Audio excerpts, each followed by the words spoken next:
구속된 상태로 이제 내란죄 형사 재판 이제 최장 6개월까지는 그냥 구속된 상태에서 풀려나기가 어렵고요. 네. 일단 단기적인 승부는 헌재에서 날 거예요. 지금 이제 2월 중순까지 변론 기일이 지정돼 있고 아마도 빠르면 2월 말 아니면 3월 초쯤에 윤석열에 대한 탄핵 결정이 대통령직을 박탈하는 헌재의 선고가 예정이 돼 있죠. 네. 그래서 뭐 어제 구속 기소가 되면서 이제 뭐 헌재의 그 결정에 대해서도 뭐 크게 걱정하지는 않으실 텐데 그래도 헌재를 믿지 못하겠다라고 하는 분들이 있어서 오늘은 지난 23일 날 헌법재판소 심판정에서 있었던 윤석열, 김용현의 변론과 헌법재판관들의 질의를 한번 직접 저희가 하이라이트 영상을 발췌했습니다. 네. 그래서 한번 그걸 보시면서 과연 윤석열이 살아 돌아올 수 있을지, 탄핵에서 면할 수 있을지 한번 스스로 재판관이 돼서 한번 오늘 판단해 보시기 바랍니다. 왜냐하면 이진숙 그 탄핵 심판을 보면서 시민들이 야, 저 4명을 우리가 저 사람들이 있는 한 내가 잠을 못 자겠다. 이런 분이 있을 수도 있어서 그렇죠. 저희가 특별히 오늘 좀 준비를 했습니다. 네, 이준석 전 방통위원장 탄핵 심판 때는 4대 4였었죠. 네. 한번 좀 화면을 다시 보여주시면은 그러면 이제 이 4명 이진숙 탄핵을 인용했었던 4명 정계선, 정정미, 이미선, 문영배 이 4명은 흔들리지 않아요. 여기는. 네. 그러면 나머지 김복형, 김형두, 정영식, 조한창 요 4명이 사실은 관심이거든요. 그런데 지금 헌재가 2월 초에 그 마은혁 헌법재판관 임명 보류에 대해서 선고를 한다고 했어요. 아마도 합류할 것 같아요. 합류하겠죠. 네, 그러면 마은혁 재판관은 뭐 그 민주당에서 추천한 분이기 때문에 지금 이제 헌법재판관들의 기본 구성이 5대 4로 바뀝니다. 진보와 보수가 5대 4로 바뀌고 그러면 한 명, 저 4명 이진숙 탄핵 심판을 탄핵 결정을 기각했었던 저 4명 중에 한 명만 넘어오면 돼요. 이제. 아마 이제 김복형 아니면 김형두가 저는 뭐 아니요 뭐 다 넘어올 것 같아요. 다 넘어오긴 같아요. 네. 근데 이제 오늘 저 중에서 우리가 정영식, 김형두 그 다음에 뭐 크게 걱정을 하지는 않습니다만 이미선 이 재판관 이 3명의 재판관들이 윤석열과 김용현을 상대로 어떤 질의를 했는지를 다시 한번 보여드리도록 하겠습니다. 우선 윤석열하고 김용현 둘이서 얘기하는 것부터 한번 들어볼까요? 네. 들어보시죠. 제가 몇 가지 김용현 증인 제가 몇 가지 물어보겠습니다.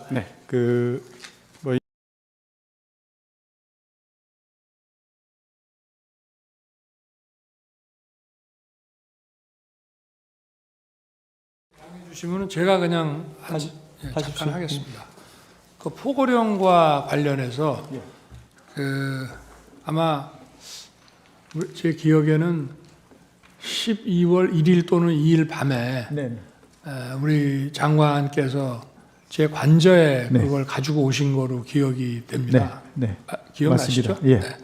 그래서 그때 제가 써오신 그 계엄 선포문, 계엄 그 뭡니까 담화문하고 포고령을 보고 포고령에 뭐 사실은 법적으로 검토해서 손댈 거는 많지만 어차피 이 계엄이라는 게 길어야 하루 이상 유지되기도 어렵고 그러니까 이런 이 국가 비상 상황, 위기 상황이 국회 독재에 의해서 초래됐으니 여기 포고령 이거는 좀 추상적이기는 하지만 이론이 이런 것들이 추상적이기는 하지만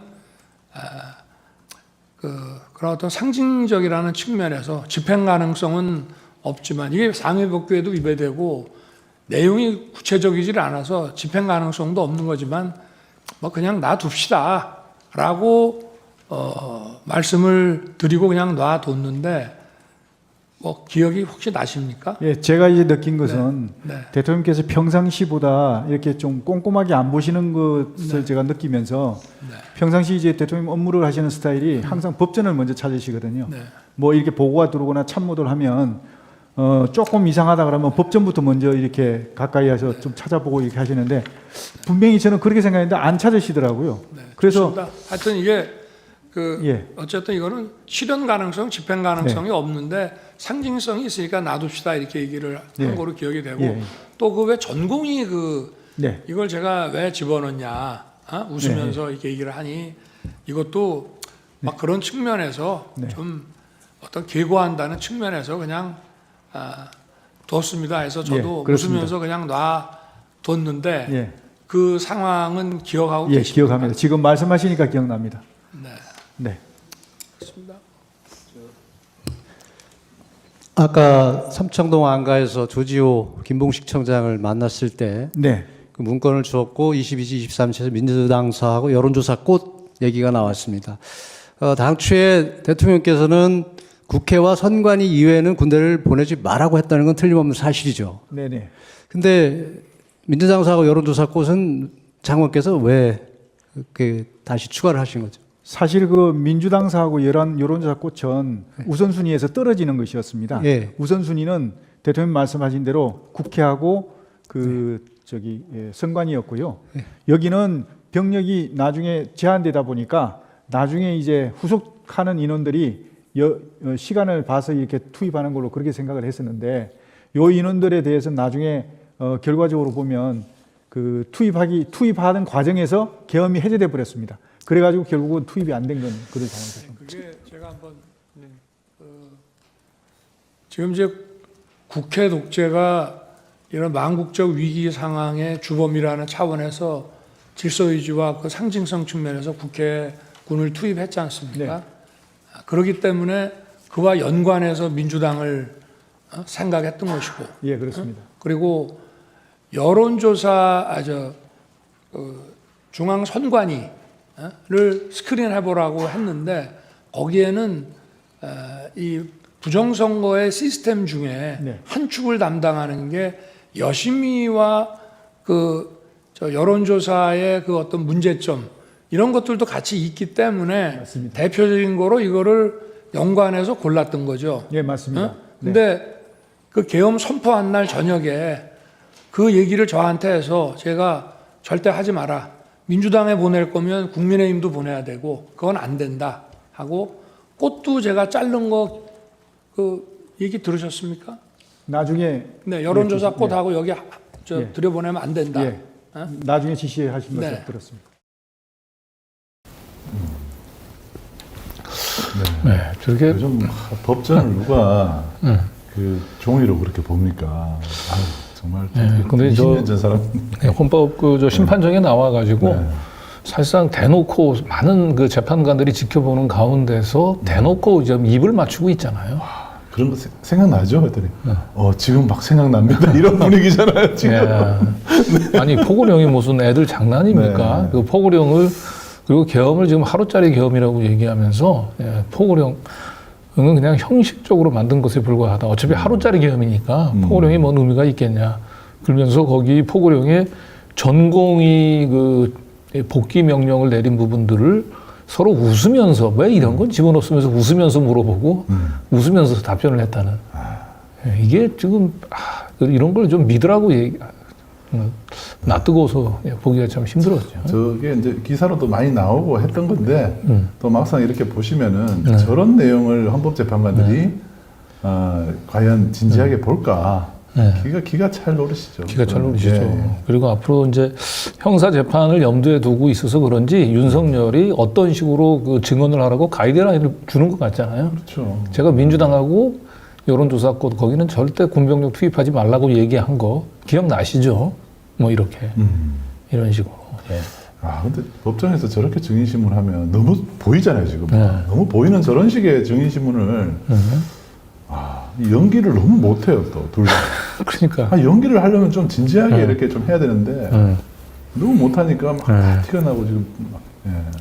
그래서 요 뒤에 이제 헌법재판관들이 이제 질의가 이제 이루어지는데요. 지금까지는 되게 모든 신문들 대부분을 이제 문영배 그 헌재 소장 직무대리가 이제 주도를 했고 거의 끝날 때쯤에 이제 다른 재판관들이 이제 개인적으로 질의를 하거든요. 예. 근데 이 중에서 가장 관심이 되는 게 이번에 이제 이진숙 그 탄핵을 기각했었던 그 김영두, 정영식 이 두 사람이 과연 어떤 생각을 가지고 있을까요? 이게 사실 이번 질의하는데 그대로 다 묻어나 있습니다. 네. 그래서 이걸 보면 아 이분이 어떤 결정을 내리겠구나 뭐 충분히 감을 잡을 수 있을 겁니다. 들어볼까요? 네. 우선 정영식 재판관, 주심 재판관이기도 하고 가장 걱정을 많이 했었던 사람이죠. 예. 네. 한번 들어보시죠. 제가 몇 가지 김영호 지금 제가 몇 가지 네. 물어보겠습니다. 네. 뭐 이미 이제 내용이 어느 정도는 나왔기 때문에 확인하는 차원에서 다시 물어보는 겁니다.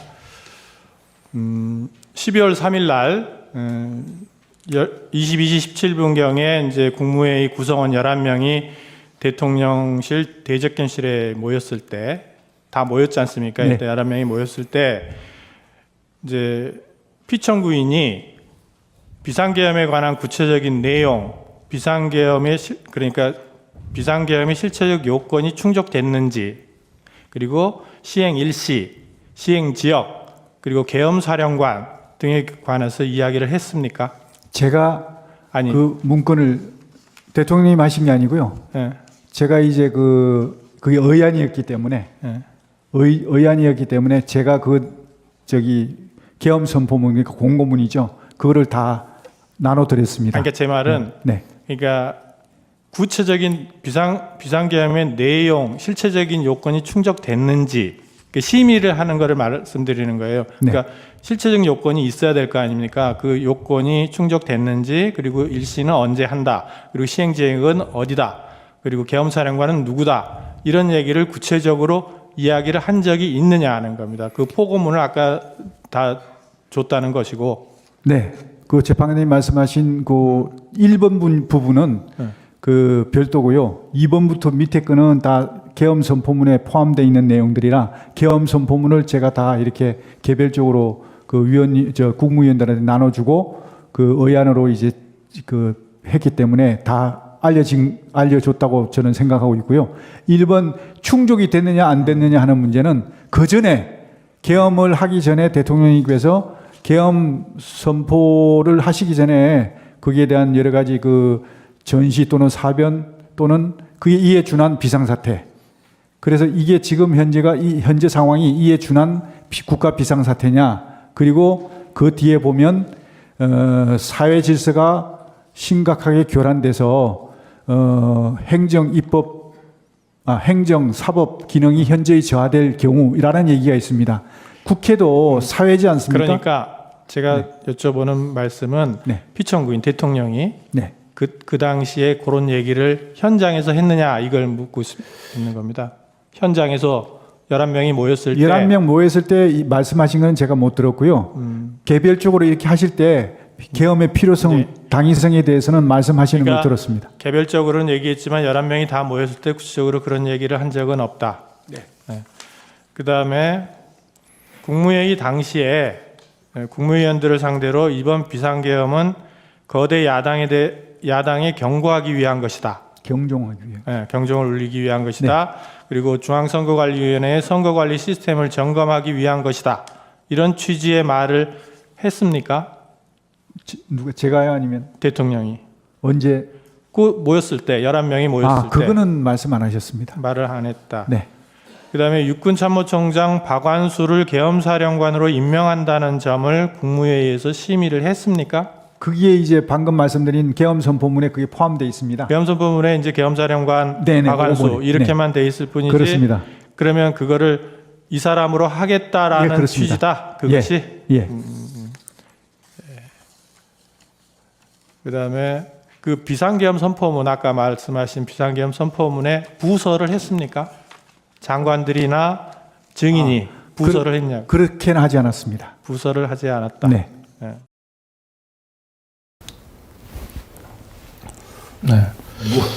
네, 여러분들 뭐 어떻게 보셨습니까? 저 정영식 재판관은 정말 형식 논리를 따지는 사람이에요. 이름 자체가 형식이잖아요. 네. 이름 자체가 형식입니다. 결국 이진숙 그 방통위원장을 탄핵을 기각을 한 것도 네. 그 법문에 나오는 제적위원이라고 얘기하는 걸 달리 해석하면 안 된다. 말 그대로 그 당시에 의결할 당시에 적을 두고 있었던 사람을 제적위원으로 해야 된다. 이렇게 해서 방통위의 제적위원을 2명으로 본 사람이에요. 네. 그렇기 때문에 이분은 이제 국무회의 이 계엄의 그 계엄 선포의 그 요건, 실체적인 요건, 예. 이걸 과연 그 당시 상황이 이 계엄 선포의 그 요건, 전시, 사변, 이해준하는 비상사태가 있었는지, 그 윤석열이 국무회의 정족수를 채우고 난 뒤에 심의 안건들을 제대로 설명한 적이 있는지, 없다고 그랬죠. 그리고 부서를 했는지 물어봤잖아요. 없다고 그랬습니다. 다 없다고 했잖아요. 네. 이러면 이 국무회의 심의 절차를 거치지 않은 거죠, 이거. 네. 정영식 재판관과 특히 형식을 절차를 중요시하는 정영식 재판관 입장에서는 이건 국무회의 심의가 거치지도 않고 네. 그리고 요건에도 맞지 않는 계엄을 선포한 거예요. 이걸로 끝이에요, 사실은. 정영식 재판관. 네. 그리고 이분들에 대해서는 충분히 스터디가 안 됐나 봐요. 김영현 이만 거짓말할 거 그냥 계속 시원하게 거짓말 해도 되는 건데. 그러니까 이제 김용현 장관이 이제 말투를 이제 좀 알 것 같아요. 네.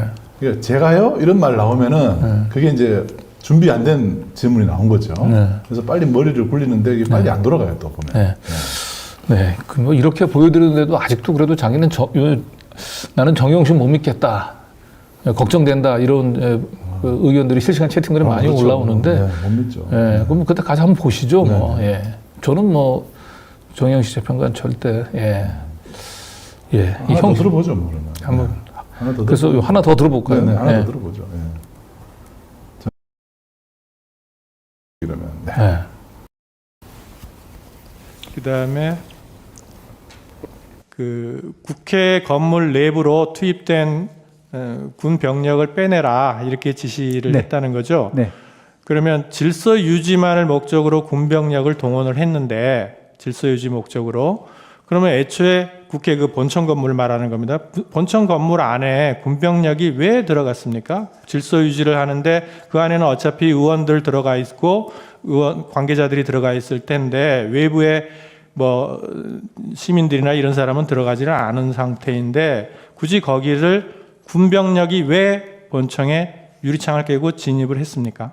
그 이제 최종적인 엔드 스테이트는 이게 상황 자체가 본청에 이런 어떤 군 병력이 이게 딱 그 본청을 확보하고 출입문에 대한 일단 출입에 대한 이렇게 통제를 하면서 선별적으로 의원들이 들어오시는 거는 그냥 뭐 저거 없이 제재 없이 그냥 통과하시지만 나머지 불필요한 인원은 들어오지 못하도록 이렇게 딱딱 질서 정연하게 그러면 이런 모습을 외부만을 본청 건물의 문에만 배치를 해놓으면 되는 거 아닌가요? 네 그렇게 하려고 그랬는데 이게 충돌이 생겨버린 겁니다. 들어갔으니까 충돌이 생긴 게 아니에요? 그러니까 이 출입문만 하면 안 되고 안에 내부에 또 인원들이 또 어떤 인원들이 불필요한 인원들이 많으면 거기에 대해서는 이제 빼내야 되니까 그런 어떤 차원에서 한 겁니다. 그리고 그 아까 자꾸 체포 이런 얘기가 나오는데 증인은 이제 포고령을 위반할 개연성이 높은 사람들을 몇 명을 추려서 말하자면 동태를 파악하라고 알려준 것이다 이런 취지였죠. 예, 동정을 좀 확인해. 그 말이 왜 체포로 바뀐 겁니까? 그러니까 이제 다른 사람은 체포하라고 지시했다는 취지로 얘기를 하는데 그게 증인이 얘기할 때 동정을 파악하라라고만 말씀을 하셨지만 동정을 파악해서 포고령을 위반하면 체포해야 된다 이렇게까지 말씀을 하신 건 아닌가요 혹시? 그건 아닙니다. 체포라는 말은 꺼내지도 않았습니까? 그렇습니다. 왜냐하면 체포를 하려 그러면 체포를 할 수 있는 기구가 구성이 돼야 되는데 그때가 안 됐다는 겁니다. 그 말씀은 아까도 하셨고 예. 그러니까는 그 말하자면 이 사람들이 포고령을 위반할 가능성이 높은 사람이니까 동정을 감시해라라고 그렇습니다. 했다는 말은 네. 아직은 아니지만 추후에 지금 말씀하신 것처럼 체포를 하기 위한 조건들이 있잖아요. 네. 조건이 성숙이 되면 체포를 해야 된다 이런 취지로 얘기를 한 것이 아니냐 이런 말입니다. 그래서 체포라는 얘기가 자꾸 나와서 묻는 거예요. 동정을 이제 확인하다 보면 네. 어떤 위반 우려가 있고 하면 사전에 예방 차원에서 차단을 해야 될 것이고, 그럼에도 불구하고 계속하면 그거는 필요하면 체포가 이루어질 수밖에 없는 상황 아니겠습니까? 그런 어떤 것들의 어떤 차원에서 연장선에서 생각하시면 되겠지만, 근데 최초부터 혐의도 없는데, 그리고 그때 당시에 시작할 때 얘기했을 때 앞으로 어느 정도 지나야 합동수사본부가 구성되겠냐, 그래야만 체포조 운영이 되니까, 그랬더니 아마 적어도 서너 시간은 더 있어야 될 것 같습니다. 이렇게 얘기를 했거든요. 그러면 앞으로 서너 시간이면 그때가 통화했던 게 22시 30분 정도 됐는데 새벽 2시 넘어야 된다는 얘기거든요. 네, 알겠습니다. 예. 예, 됐습니다. 네, 앞뒤 말이 다 지금 막 네. 엉망입니다 지금. 네. 네. 그래도 여전히 정영식 재판관을 좀 믿기 불안하다. 아마 처음보다는 좀 더 또 두 번째 질문 들어보시면 아, 정영식도 좀 힘들겠구나. 저런 정도의 답변을 해가지고는 그러니까 지금 저 정영식 재판관의 그 페이스에 김용현이 말렸던 거예요. 그렇죠. 그러니까 네. 이제 계엄군을 국회에 투입한 것은 이제 만약에 충돌 사태에 대비하기 위해서 질서 유지를 하기 위한 것이라고 얘기를 했는데 정영식 재판관이 아픈 데를 찔렀잖아요. 유리창 왜 이렇게? 질서 유지를 하는데 왜 유리창을 깨냐. 그리고 네. 아니 충돌이라고 얘기하는 건 그 안에 들어가서 충돌이 들어가려고 발생. 하니까 네. 유리창 깨고 들어가고 막 들어가니까 지금 그렇게 된 네. 거잖아요. 근데 그렇죠. 원래는 문 앞에 있으려 했는데 충돌이 됐다. 네. 그래서 어쩔 수 없이 유리창을 깼다. 이게 말이 네. 됩니까? 그리고 그리고 전혀 안 돼요. 예, 그리고 체포와 관련해서도 결국은 그 체포 대상자 그 명단을 그 작성해 준 거는 인정을 했어요. 그런데 그 사람들이 그 포고령을 위반할 우려가 있기 때문에 동태를 감시하라. 동태를 감시하다 그 정영식 재판관이 정확히 물어보잖아요. 네. 그래서 포고령 위반하면 네. 그러면 체포하려고 했더니 결국 체포하러 들어간 거잖아요. 그렇죠. 딱 그것도 저 대상을 정해가지고. 그러니까요. 그러니까 다 넘어간 거예요, 사실은. 무슨 네. 뭐 마이너리티 리포트인가요? 누가 범죄를 저지를지를 미리 찍어요. 네. 이 사람은 범죄를 저지를 네. 사람이니까 예비 검속처럼 찍어놔서 네. 이 사람들이 범죄를 저지를까 봐 관찰하다가 범죄를 딱 저지르면 잡아라 이 말이잖아요. 그게 말이 됩니까? 예, 제가 보면 저 정도면은 그 윤석열의 형이 헌법재판관이라도 봐주기 어려울 겁니다. 형이 제가 볼 때는. 예. 아버지가 헌법재판관이라도 어려울 것 같습니다. 진짜. 자, 그래서 요 다음에는 이제 김영도 재판관이에요. 와, 김영도 재판관. 이 사람은 약간 기회주의적인 예. 성향이 본인도 있습니다. 스스로 자기를 중도라고 네. 얘기를 했었어요. 예, 인사청문회 과정에서. 예. 이분 얘기를 한번 그러시죠. 우선 이제 비상입법기구 요거 아주 관련된 키 질의 핵심이죠. 한번 들어보죠. 예, 저기 그 갑제 29호증에 24 기획재정부 장관이라고 되어 있는 그 문건 혹시 가지고 계신 분 있으면 실무화상 게좀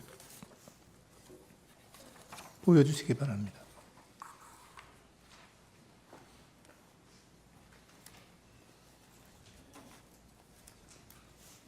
예, 실무화상 게좀 좀 확대해 주실래요?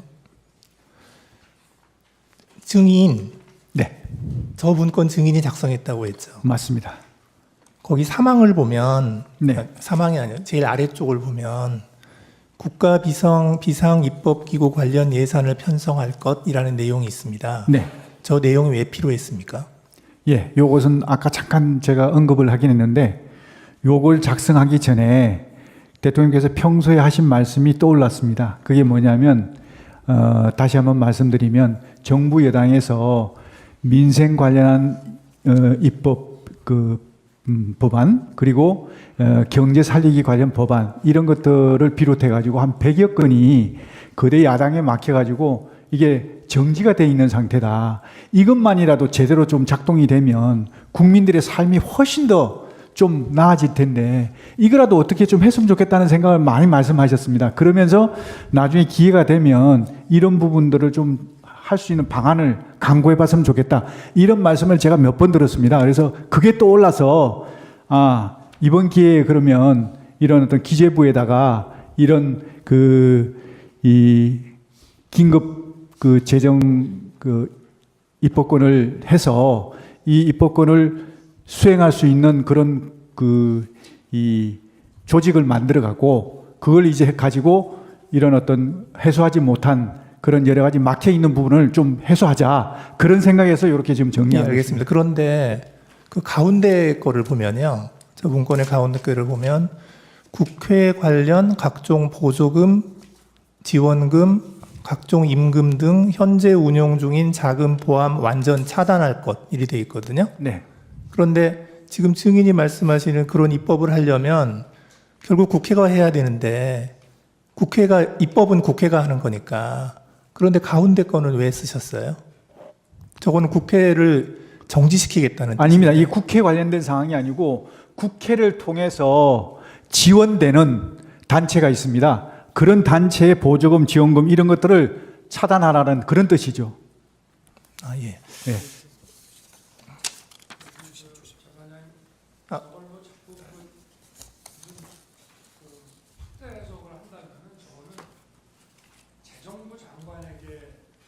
그 얘기할 사안은 좀 아닌 것 같습니다. 예를 들어서 저거를 국회의 존재를 부정하고 뭐 하는 그런 내용이라면은 저거는 기재부 장관이라는 거는 국회가 만든 예산을 그 예산 범위, 예산의 틀 내에서 무슨 일을 하는 것인데 저거를 만약에 굉장히 아주 극도의 정치적인 차원으로 이해를 한다면은 저거는 더구나 계엄에 대해서 반대를 하는 기재부 장관에게 줄 내용은 저는 아닌 것 같습니다. 그래서 기재부 장관에게 주무부처 장관이 저런 거를 전달했다 그러면은 저거는 좀 그 어떤 예산의 틀 안에서 한다는 취지로밖에 보지 않을 수 없는가 하는 게 저도 지금 문건을 보면서 갖게 되는 근데 저기에 보면 생각입니다. 네. 임금이라고 되어 있어서 네.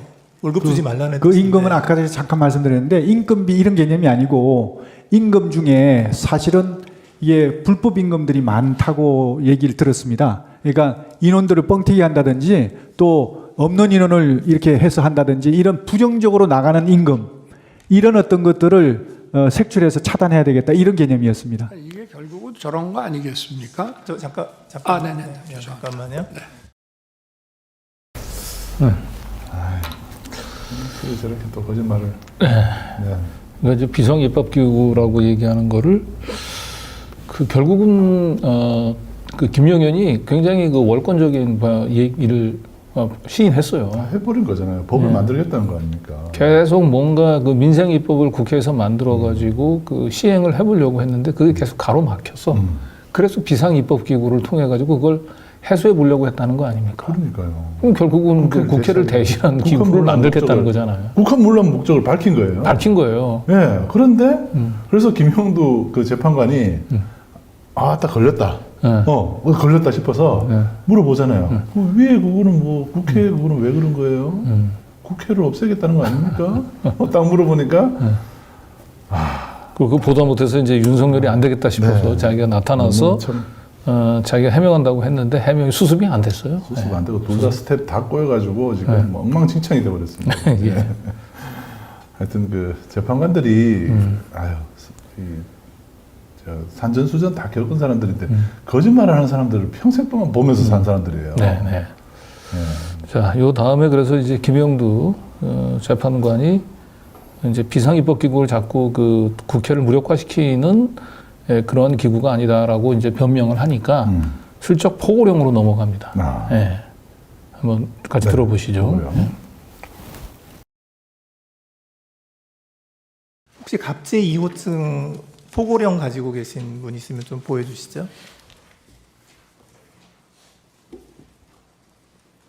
그 1항 좀 보여주시겠어요? 1항 쪽. 저 1항을 좀 확대 좀 해서. 예. 제가 읽죠, 그 1항을 보면 국회와 지방의회, 정당의 활동, 일체의 정치 활동을 금한다 이렇게 돼 있거든요. 그래서 저 기획재정부 장관에게 준 그 갑제 29호증의 24의 기재 내용하고 이 포고령의 그 제 1항을 이렇게 종합해서 보면 결국은 가장 주된 목표가 그 입법기구인 국회의 기능을 정지시키겠다 하는 그런 의도가 있는 것으로 보이거든요. 저는 솔직히 그렇게까지 하진 않았습니다. 이건 제가 아까 말씀드렸지만 국회의 기본적인 입법 활동은 당연히 존중돼야 되고 보장돼야 된다고 저는 생각하고 있습니다. 그렇기 때문에 다만 정치 활동은 이거는 여러 가지 그 정치 활동을 빙자해서 국가 체계를 문란하게 할 수 있으니까 이런 활동은 좀 어떻게 제한시킬 필요가 있다. 이런 판단에서 정리한 것이지 어떤 입법 활동까지 맡겠다 이런 것은 아니었다. 저는 그렇게 말씀드릴 수 있습니다. 예, 그리고 그 아까 주신문에서 말씀하실 때 증인께서 국회에 병력을 투입시킨 이유가 국회 봉쇄나 침투가 아닌 국회 질서 유지였고 따라서 처음부터 국회를 봉쇄할 아무런 계획도 없었다. 이렇게 말씀하셨어요. 네. 그렇게 말씀하신 거 맞죠? 네. 그런데 실제로 보면 국회의장께서도 그 출입구로 못 들어가서 담을 넘어서 들어갔고, 그리고 일부 국회의원들께서는 그 차단한 병력들이 그 진출로를 열어주지 않아서 국회에 못 들어간 그런 경우도 있었거든요. 그래서 증인께서 말씀하시는 거하고 달리 실제로는 국회 봉쇄가 목표가 아니었나 하는 그러한 정황들이 많이 보이는데 그 점은 어떻게 생각하십니까? 네, 재판관님 말씀 존중합니다. 그런데 저는 생각이 좀 다른 게 말씀하신 대로 제가 만약에 봉쇄를 했다 그러면 국회의장님이 담을 넘어가서는 안 됩니다. 담을 넘어갈 수 없어야 맞는 겁니다. 봉쇄라는 개념 자체는요, 손에 손잡고 정말 울타리를 다 에워싸서 한 사람도 들여보내지 않는 것이 봉쇄입니다. 그런데 정말 많은 사람들이 담을 넘어갔다고 그러더라고요. 그건 봉쇄가 안 됐다는 겁니다. 출입구 위주로. 출입구는 왜 막았을까요? 그러니까 출입구 위주로 이제 출입을 통제한 것이죠. 그러니까 출입 통제라는 의미가 출입을 통제한다는 의미가 출입을 완전히 전면 금지한다는 의미가 아니고 출입 통제라는 의미에는 근데 국회의원들을 막았잖아요. 국회의원들 통과를 중간에 다 시켰지 않습니까? 저는 그렇게 알고 있는데. 그게 막았다가 또 통과시켰다가 또 다시 막았죠. 아, 그건 제가 잘 모르겠는데 저는 이제 거기서 통과를 시킨 걸로 좀 알고 있었거든요. 예, 알겠습니다. 선별적으로. 예, 이상입니다. 통제하고 봉쇄하고 다르다고 저렇게 얘기를 또 하는군요. 네. 되게 저런 말 거짓말을 또. 네. 그 봉쇄를 하려고 마음 먹었으면 담도 국회의장이 담 넘어가면 안 된다. 네, 손에 손잡고 담을 다 참 막아서. 코미디인데요. 네. 네. 과연 저런 식의 그 답변 증언을 듣고 헌법재판관이 저걸 윤석열의 그 손을 들어주겠습니까? 재판관을 좀 웃기고 싶은 마음이 있었던 게 아닌가. 아니 본인들은 굉장히 진지한데 네. 제3자 입장에서 보면 너무나 너무 웃긴 거죠. 너무 웃겨요. 네. 예. 지금 우원식 의장이 저 얘기를 들으면 기가 막힐 거 아닙니까? 네. 봉쇄했으면 내가 담을 못 넘어? 이 사람들아 이러고 아마 농담하지 마라 그럴 것 네. 같아요. 네.